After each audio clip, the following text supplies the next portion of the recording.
Sveiki, gyvi, čia Vidas Pinkevičius ir šiandien pakalbėsime, kaip galima kūrybingai išnaudoti 4 pėdų registrą vargonuose. Visi žinome, kad jeigu grosime 8 registrų pagrindų, toks skambesys bus panašus, kaip užrašyta natose, skambės tame pačiame aukštyje. Pavyzdžiui, jeigu paspausime į klavišą Do, pirmos oktavos Do ir išsitrauksime 8 pėdų registrą, tai skambės būtent pirmos oktavos Do. Na, o jeigu ištrauksime 4 pėdų registrą ir paspausime tą patį klavišą pirmos oktavos Do, skambės jau 1 oktavą aukščiau, suprantat, nes tie vamzdžiai yra dvigubai trumpesni, maždaug dvigubai, ir jie skleidžia dvigubai plonesnius garsus, 1 oktavą aukštesnius. Tai kaipgi galima kūrybingai išnaudoti šitokius 4 pėdų registrus vargonuose, ir šiandien pakalbėsime šitoje mūsų video mokėlėje. Iš tikrųjų, 4 pėdų registras gali būti labai įdomiai panaudotas, ne tik tais pagarsinant 8 pėdų registrų skambesį, kai pridedam 8 ir po to 4, po to dar 2 pėdas, dar mikstūrą galim pridėti.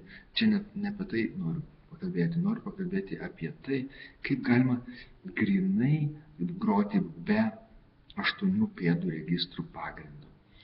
Tai vienas iš tokių dažniausiai sutinkamų tiesiog grojimo būdų, tai pedaluose, kai norime pagroti giesmės melodiją, bet soprano balse, kad jinai skambėtų aukščiau, mes tada naudojam ne 16, ne 8 pėdų registrą, būtent pedaluose, bet 4 pėdų registrą. Tada spausime pedaluose tą vidurinį Do, tai yra mažosios oktavos Do, ir jinai skambės 1 oktavą aukščiau. Tai maždaug kaip soprano viena iš žemiausių natų. Tai mūsų visa giesmė gali skambėti nuo 1 oktavos Do ir aukščiau. Tai vat, tam diapazone galima groti ir giesmę, kai grosime su 4 pėdų registrų pagrindu. Ar ne? Pedaluose, būtent pedaluose.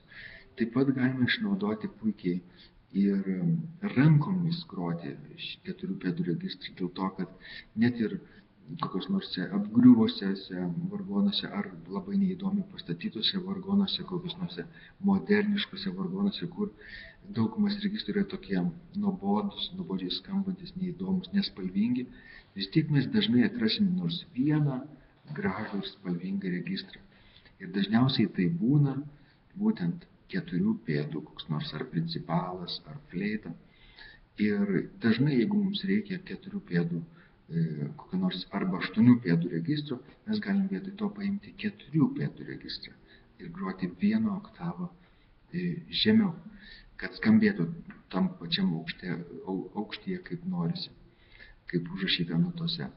Tai pavyzdžiui, 4 pėdų fleita labai tiktų vietoj 8 pėdų fleitos, bet 1 oktavą žemiau. Arba 4 pėdų principalas irgi tiktų vietoj 8 pėdų principalo.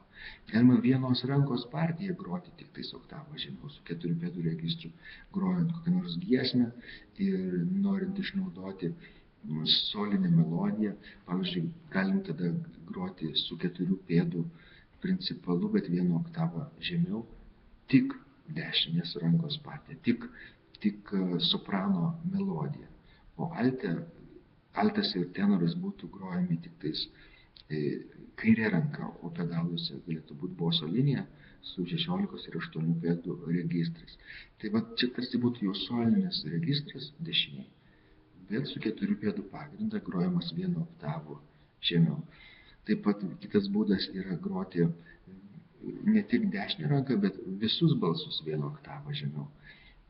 Galima tiesiog perkelti visą kūrinį 1 oktavą žemiau, grojant 4 pėdų registru, norint, kad suskambėtų spalvingiau, parinkti tinkamesnį registrą, gali tikrai paeksperimentuoti su savo vargonais.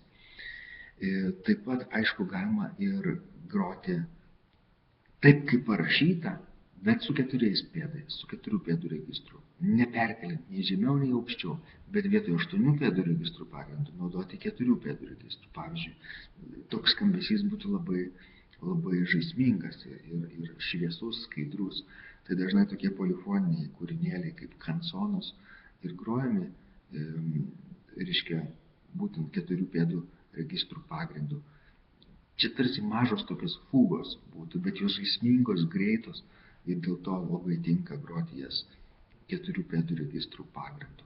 Net jeigu norite pagroti Bacho fugą kokią nors iš gerai temperuoto klavyro ir jinai yra gana gyvo tempo, 3 balsų fuga pavyzdžiui, galite ramiai įsijungti 4 pėdų registrą ir pagroti taip, kaip parašyta. Ne žemiau, ne aukščiau, bet taip, kaip parašyta, ir viskas skambės daug šviesiau ir aiškiau.